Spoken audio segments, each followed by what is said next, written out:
Now, forgive me not knowing the brother. You got your mic, but I don't know who the hell you are. It's like you're in the broadcasting witness protection program.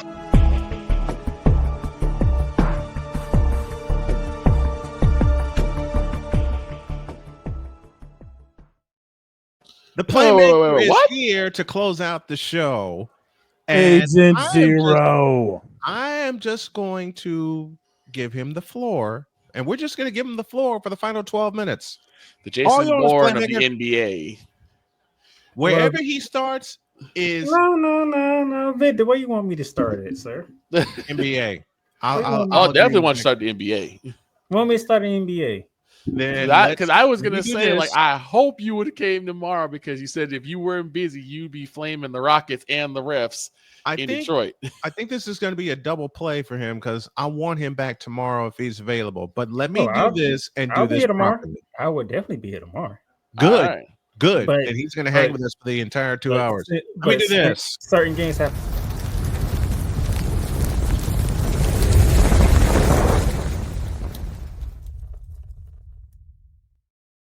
All yours, partner. Go for All it. right. So they want me in the NBA. So Big Dog. Yes, sir. What team you want to hear from?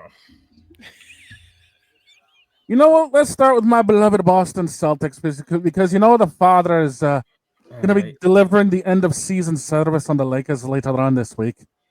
All right, so basically, Shane Dog is throwing me under the bus already. Good enough. Well, you know, I am one of the sim racers around here. I know how to throw people underneath the bus and then hit them with the transmission on the way by. Orlando. Now, I'm gonna see if Big Dog's gonna agree with me with this. 2 out of 4 games you basically gave to the Boston Celtics. I agree with that because of silly mistakes that you made down the stretch. You actually could have stole game 2 in Boston if you didn't make silly mistakes. And you could have won last night if you didn't make silly mistakes. You can't make these mistakes when you're going against the champs. Nope. What do I often say, gentlemen? To be the champs, you must unseat the champs. Woo! Pablo, fans writer, for everything good that y'all did, y'all didn't do enough in the fourth quarter. No. You turned the ball over in the fourth quarter. The money every time you got the game tied, you committed a turnover or you committed a foul with an and one, and it's like we're right back where we started at. These things you can't do against a defending champ. You did it twice in 4 games. That's why you're down 3-1. Which sucks for me because I got to talk about it more later on today. Uh-oh. I just came back. I got ribs in my hand. I got a bowl of mac and cheese. Now tell me why we're talking about the irrelevant, the hated NBA. Because that's where the hell we decided to start with. Because the Playmaker's here. Fair enough. Victor. Yes, sir. Who's on your list? Oh, boy. I mean, I want to go for the elephant in the room. You got a big enough tranquilizer dart for that? But actually, I'll go with the Rockets. Oh, so Houston. Hope you learned a very valuable lesson in game 3. I hope we did too. You sat there, you didn't have a Jimmy Butler on the court, and you let the Golden State Warriors come back from a double-digit deficit to beat you in game 3. Just like they did in game 1. Ouch. See, but that was Jimmy Butler on the court. They didn't have Jimmy Butler on the court for game 3. There was no Jimmy Butler at all. Nope. So Houston, Ime Udoka, what are you doing? This was a prime opportunity for you to say they don't have one of their stars. We can go into their building. We can snatch home court back and make the all Golden State Warriors look like the spot that they're in. The 7th spot. No. The teams I cheer on have one big problem. They can't win at home. My Panthers can't win at home. My KU football can't win at home. My Houston Rockets, oh look, what can I say?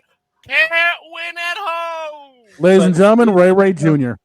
But you know, here's I don't mind a game 1 loss because it's the first time that team was in that environment, so they had to understand the magnitude of what was happening. And then Chef Curry said, "This is why I am the chef around here."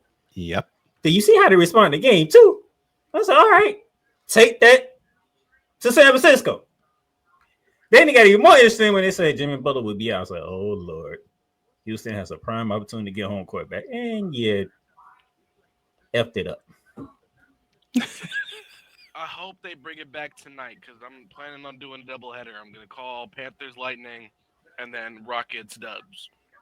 And if it is a double point deficit in the fourth quarter for my Rockets, I'm cutting stream off. No, you're not. Houston, I hope you learn a valuable lesson. You take the games that are handed to you. You don't give them back. Well, Playmaker, this ain't Christmas. I want to ask you, what was that, Droid? What? I'm asking this is a question for the Playmaker. What do the Rockets need to do tonight? Not F it up again. Go back and watch game 2.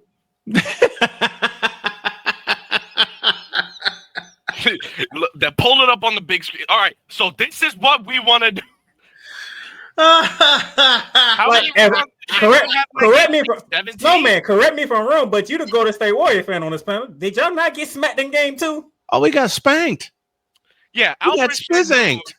Had 16 rebounds, almost more rebounds than points. Like Jalen Green. You're supposed to be the future of the league. Tonight is a night for you to show up. Matter of fact, Jalen Green, you know what I want you to do? Go to yesterday's tape and look at what Anthony Edwards did at LeBron James and look at Doncic. Anthony Edwards smacked them 2 bitches around like they ain't know tomorrow, like they owe the money. Anthony Edwards said, "I'm taking over." Also, Playmaker, Amin Thompson got to look in the mirror and be like, I'm supposed to be the future of this Rockets team, and I'm making myself look like a fool.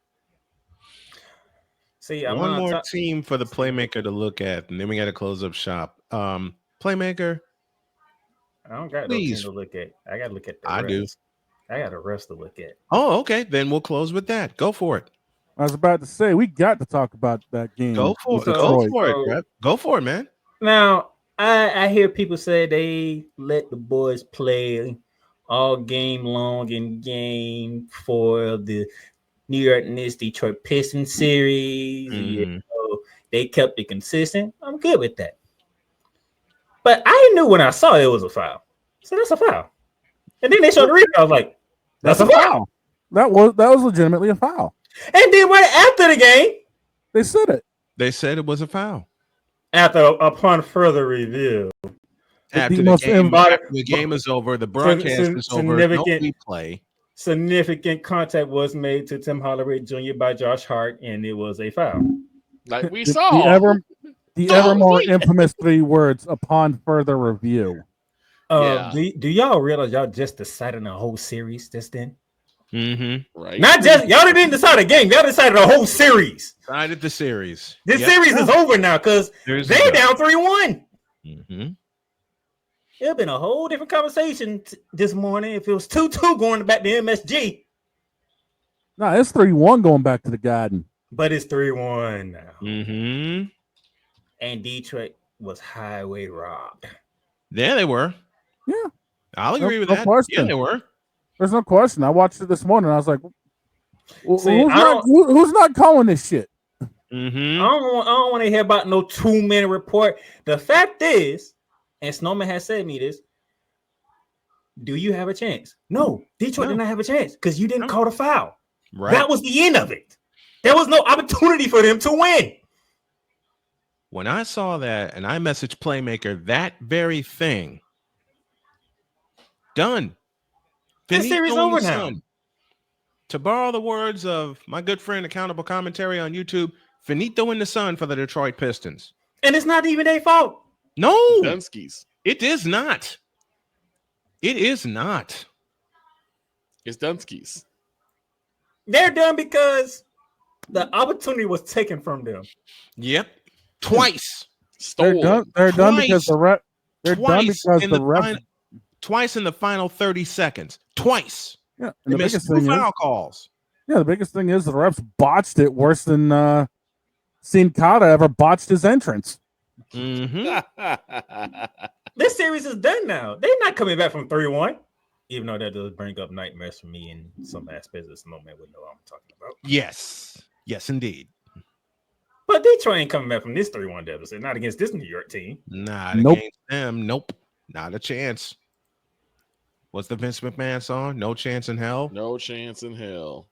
You got no chance. Miami, I need y'all to do me one favor. Let's do what Memphis did in game 4. That's it. Mm-hmm. All I ask is for effort. That's it. Memphis gave me effort in game 4. It just wasn't meant to be. But they gave me effort.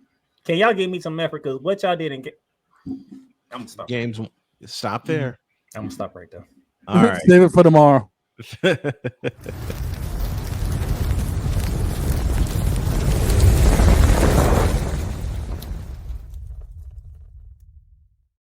Hopefully, tomorrow we get some WWE news from tomorrow. Oh no, that would be later on. That would be later on today.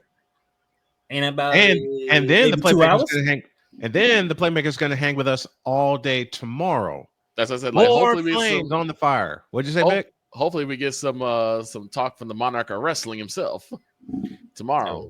Oh, if the Monarch of Wrestling shows up tomorrow, dude, you know somebody else is gonna be poking his head in. Oh, he's already poking his head in. I already know that. All right, thanks, Playmaker. Appreciate you. See you tomorrow.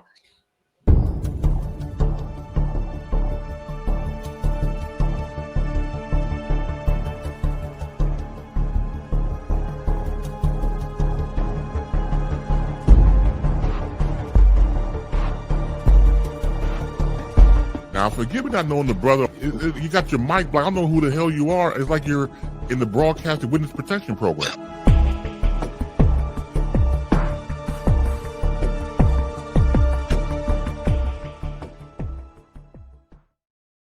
Now, before we go, yes, we were forgetting one thing. What's that? Mike Patrick. Oh, that's right. That's right. 80 years young when we lost Mike Patrick, the original voice of Sunday Night Football. Him, Joe Theismann, Paul McGuire were Sunday Night Football on ESPN for all of us. Tomorrow, I will open the show with a broadcast dedication, not just to Mike Patrick, but to all the influencers of broadcasting that influenced me to get in the play-by-play game, which is now 30 years strong. I have a lot of people to thank. We'll do that to open shop tomorrow.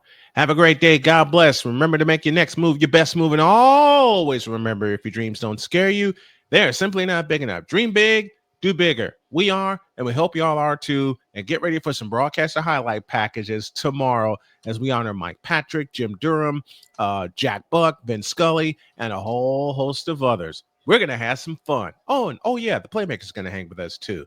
God bless y'all. We love you. So long, everybody.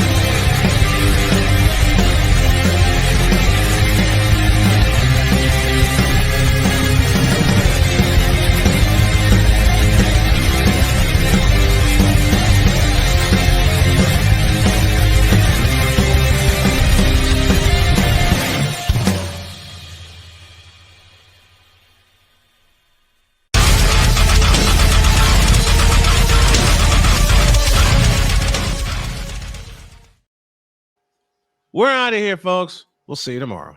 Joel Embiid, you still a bit.